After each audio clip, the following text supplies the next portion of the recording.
20 жылдын ичинде Кыргызстанда 140тан ашык жетим балдар үйү көбөйүп кеткенин адистер белгилешет. Кезинде бала асырап алууну каалагандар Ош шаарындагы ошол кездеги аталышындай балдар үйүнүн эшигин каккылап келгендердин саны көп болчу дешет. Учурда балдардын жана үй бүлөнүн ден соолугун чыңдоочу реабилитациялык борбор болуп аталды. Мында 28 бала болсо, алардын арасында ата-энесиз, оорукчан балдар жана жашоо турмушунан кыйналып жашагандардын балдары дал ушул борбордо тарбияланышат.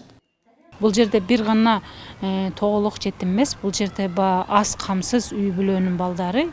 Бул деген сөз, бул ушундай тагдырлар бар экен, жатаарга жери, үйү жок. Эптеп күн көрүп жашап келген үй бүлө бар экен. Ошолордун үй бүлөлөрдүн кичине болсо дагы жүгүн жеңилдетиш үчүн өкмөт ошол балдарды дагы кабыл алынып, кичине болсо дагы жардам көрсөтүлсүн, медициналык, педагогикалык жардам көрсөтүлсүн деп ушул жерге жайгаштырышат.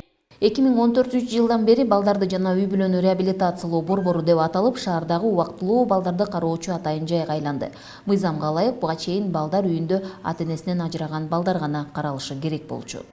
Мүмкүнчүлүгү чектелген балдар дагы бар. Аты эми мага мындай да, кандай бала келсе дагы улутуна, динине карабай бул бала да. Анан ар түрдүү тагдыр менен ушул биздин борборго келип калат. Мүмкүнчүлүгү чектелген балдар көбүрөөк. Ошол үчүн дагы бизде саны көп болуп жүрөт. Аларды келет, бага алайын дедим эле деп ал жактан көрүшөт да, компьютерден келип эле ден соолугун сурап калганда эле иренжип калышат да. Сак бала алайлы дедик элек дейт.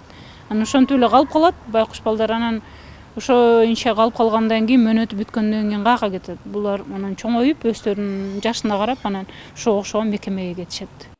Азыркы тапта бардык мамлекеттик органдардын базалары электрондук форматка өтүүдө. Ага ылайык электрондоштуруу аягына чыгып, толук маалымат камтыган база болуп, даяр түндүк мамлекеттик порталында катталып, бала асырап алууга керектүү документтер чогултулат. Ошондой эле социалдык камсыздоо бөлүмүнүн адистери иш алып барышат.